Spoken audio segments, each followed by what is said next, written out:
In this episode of Gene Expression for Dummies, we will be taking you through three processes: transcription, mRNA modification, and translation. Transcription can be broken down into three steps, the first being initiation.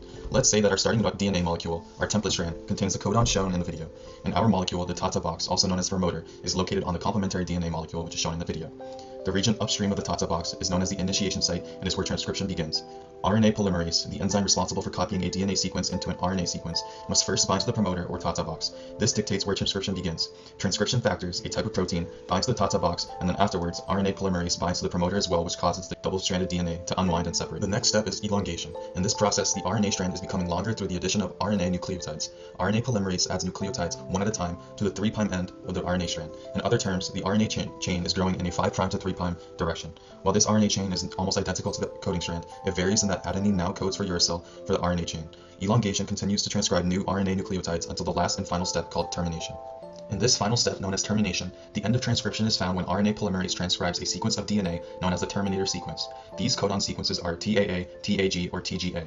In our case, it is TAA. At this point, the polyadenylation signals for the addition of a poly A tail to the mRNA at the codon sequence containing AAUAAA, or a stretch of adenine bases. Transcription of the template strand to RNA has now come to a stop. The next part of gene expression is mRNA modification. The first step in mRNA splicing involves the addition of the 5' cap in eukaryotes. The 5' cap, found on the 5' end of the mRNA molecule, consists of a guanine nucleotide connected to an mRNA via an unusual 5' to 5' triphosphate linkage. A 5' cap is added to the beginning of the end of the RNA transcript. Now let's take a look at this example. Post-transcriptional processing of the 5' end of the RNA product of the DNA transcription comes in the form of a process called the 5' cap. At the end of transcription, the 5' end of the RNA transcript contains a free triphosphate group, since it was the first incorporated nucleotide in the chain. The capping process replaces the triphosphate group with another structure called the cap. The cap is added by the enzyme guanylyl transferase. This enzyme catalyzes the reaction between the 5' end of the RNA transcript and a guanine triphosphate GTP molecule. Once in place, the cap plays a role in the ribosomal recognition of messenger RNA during translation into a protein. Prokaryotes do not have a similar cap because they use other signals for recognition by the ribosome. After the 5' cap is added, the 3' poly A tail must be added next. The next step in mRNA splicing is the addition of the 3' poly A tail. This is a long chain of adenine nucleotides that is added to the messenger RNA molecule during RNA processing to increase the stability of the molecule. The process of the 3' end adds a poly A tail to the RNA molecule. First, the 3' end of the transcript is cleaved to free a 3' hydroxyl. Then, an enzyme called poly A polymerase adds a chain of adenine nucleotides to the RNA. This process, called polyadenylation, adds a poly A tail that is between 100 and 250 residues long. The poly A tail makes an RNA molecule more stable and prevents degradation. Additionally, the poly A tail allows the mature messenger RNA molecule to be exported from the nucleus and translated into protein by ribosomes in the cytoplasm.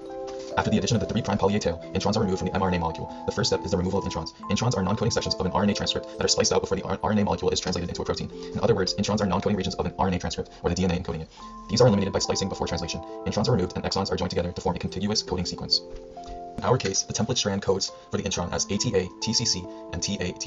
For the mRNA molecule, this translates to UAU, AGG, and AUA, and the protein that forms is tyrosine, arginine, and leucine. A spliceosome is a large and complex molecular machine found primarily within the nucleus of eukaryotic cells. The spliceosome is assembled from small nuclear RNAs and approximately 80 proteins. The spliceosome removes introns from a transcribed pre-mRNA. After the addition of the 3' poly A tail, introns are removed from the mRNA molecule. The first step is the removal of introns.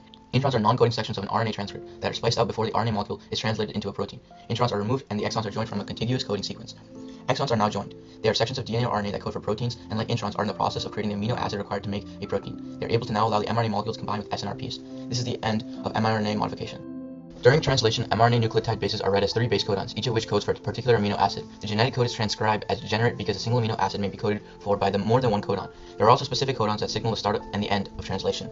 Each tRNA molecule possesses an anticodon on the opposite end that is complementary to the mRNA codon.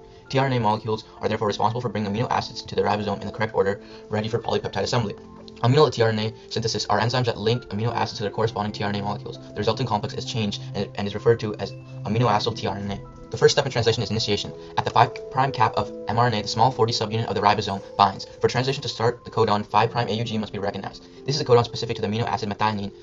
The large 60 subunit of the ribosome then binds for elongation to occur. The ribosome has 2 tRNA binding sites, the P site which holds the peptide change and the A site which accepts the tRNA. The next step is elongation. While met tRNA occupies the P site, another aminoacyl tRNA with an anticodon complementary to the next codon comes to occupy the A site. This process requires GTP. The enzyme peptidyl transferase forms a peptide bond between methionine and the next aminoacyl tRNA. The tRNA molecule in the P site becomes unchanged and leaves the ribosome. The ribosome then translocates along the mRNA molecule to the next codon. This opens up the A site for the next aminoacyl tRNA. The polypeptide chain is built up in the direction from the N terminal to the C terminal. The last step is termination. One of the 3 stop codons enters the A site. No tRNA molecule binds to these codons so that the peptide and tRNA in the P site become hydrolyzed, releasing the polypeptide into the cytoplasm. The small and large subunits of the ribosome dissociate, ready for the next round of translation. The polypeptide produced undergoes post-translational modification before becoming the fully active protein.